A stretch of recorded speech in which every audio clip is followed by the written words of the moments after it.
In the 90s, we had the internet. It was mostly static, meaning not much could truly be done with it except communicate and wait. This was Web 1.0. Then in the 2000s, we entered the age of Web 2.0, which brought us email and the ability to post content on websites. This would ultimately lead us to the social media revolution. More recently, the internet has entered a new stage of development. This is being called Web 3.0.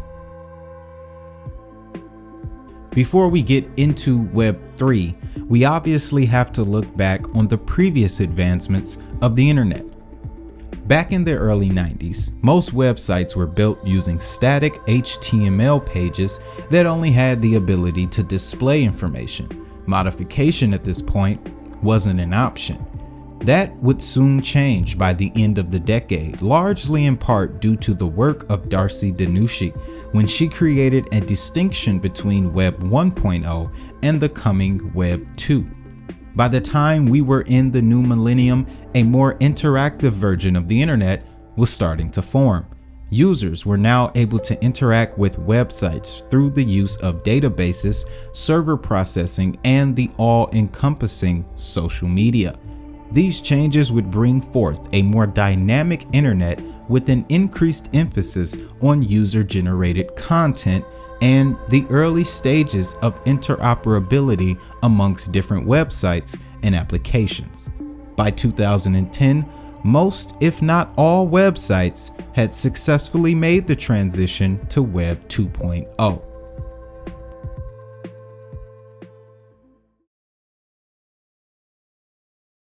This brings us to Web 3.0. Web 3.0 can be described as the next generation of the internet. It utilizes machine learning and artificial intelligence to create more open, connected, and intelligent websites and applications. Using these mechanisms, Web 3 can provide users with more accurate and personalized information. Essentially, with Web 3, we are going to have more control of just where our data comes and goes. Think of it as Web 3 being the third layer to the internet. 1.0 was the foundation, 2.0 brought functionality, and 3.0 will bring interoperable utility to many websites and applications. This line of thinking was actually first put forth by computer scientist Tim Berners-Lee, the inventor of the World Wide Web.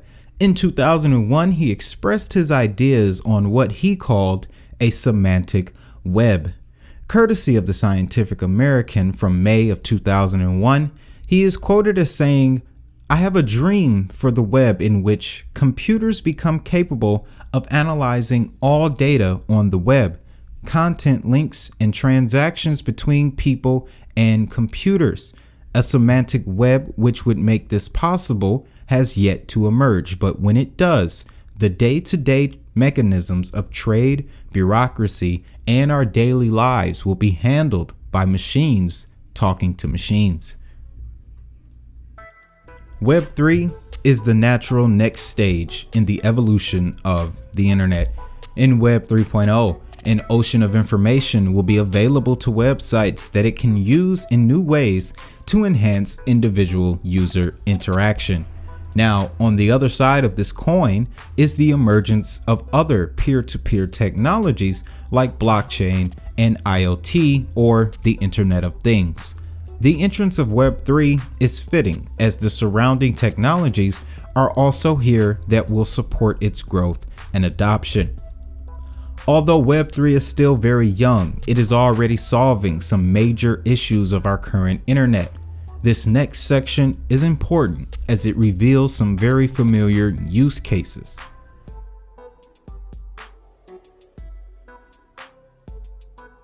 Web 3 platforms have no central point of control, meaning that there is no intermediary to regulate data and content. This could, in essence, prevent a government or central body from censoring information and would reduce the risk of denial of service or DOS attacks. On the subject of information, Web3 also allows for information sources to be compatible with other information sources, essentially turning the entirety of the internet into one massive library. Another benefit to Web3 is the ability to browse the web itself more efficiently. When using current search engines, sometimes the results you get are heavily influenced by biased data sources. With Web3, the increased amount of data accessible creates more accurate and a more diverse search result. A perfect example of this is Basic Attention Token's Brave browser. Lastly, the advertising and marketing fields will also greatly benefit from Web3. Instead of being swarmed by a bunch of useless ads for products or services that are of no value to you, ads can now be tailored based on factors from more sources that are closer to the specific user. The evolution of the internet has been on quite a long journey, and I have no doubt that Web3 is going to lead to even more innovation. We now have more data than ever in the world. With Web3, websites and applications will now have the ability to transition us to the type of internet that was described by Tim Berners-Lee nearly 30 years ago. A type of internet that provides much better experience to an increasing number of global users. Now, although there is no concrete definition for Web3, one thing we can't deny is that it is already actively changing our relationship with information and content. But there is one question that we didn't answer in this episode. That is, how can one invest in this new revolution? Meaning, what assets are the assets leading the adoption for Web3? Well, that's a discussion for another episode. But for now, as always, I'm Wade Teamer. Thanks for watching. If you found value in this video, don't forget to like, subscribe, and share this information with friends and family. If you're new to crypto, I have links to the most notable exchanges in the description.